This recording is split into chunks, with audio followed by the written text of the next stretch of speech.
So, in addition to throwing their support behind a candidate, voters will also be answering some charter questions on the ballot for next week's election.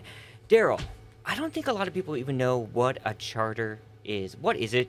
Charter is basically like the constitution for the county. Every county has its own, just like the state has its own constitution. They can't violate the federal constitution, but beyond that, they do a lot of rules of how government should work.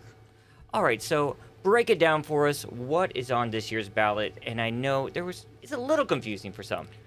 The confusion really comes when you ask the question, why? Like, why do we have to make this change, right? Most of the time, the language in these things is pretty straightforward. You can tell what they're trying to accomplish.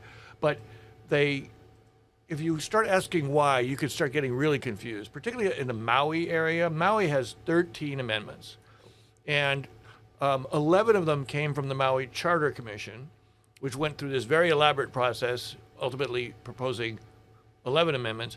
The county council proposed 2 of its own. So if you get a voter guide from the Charter Commission, it doesn't have the last 2.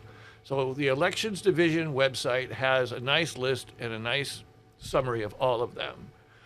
In Honolulu, which is our biggest county, where there's more people are going to have to be making these decisions, there's 4. And they're all pretty straightforward. It's, again, the why that gets a little confusing. The why do we need to do this?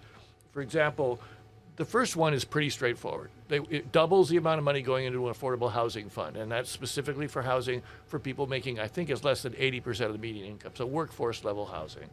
The second one is about adding diversity to the Planning Commission. There's been a critique that the Planning Commission is too heavily involved in the construction industry. There's trade union representatives, developers, and they are too prone to build and less likely to put constraints on properties. For example, those that are threatened by a shoreline sea level rise. And so this would specifically require Native Hawaiian cultural practitioner, land use planning experts, land development construction expert, and an expert in climate change and sea level rise.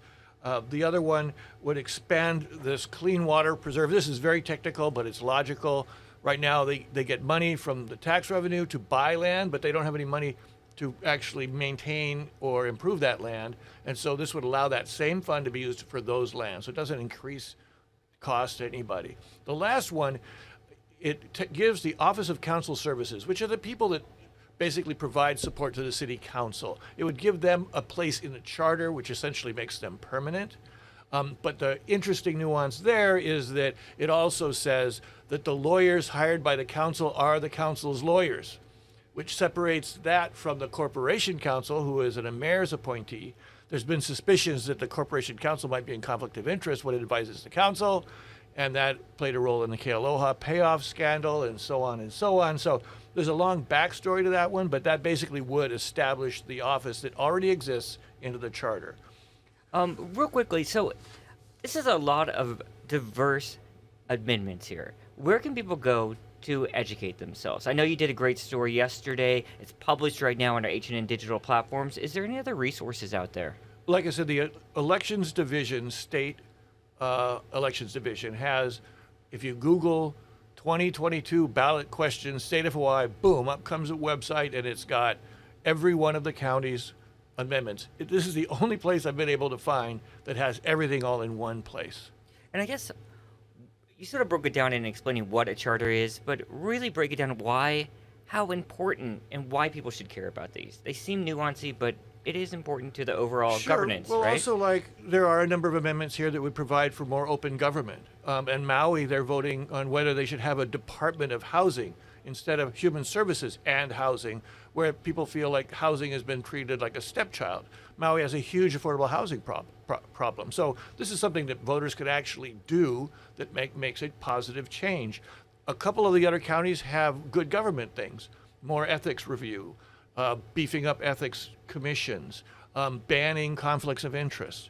So it's basically how the government operates, which affects literally everyone in a county. Most important thing, vote.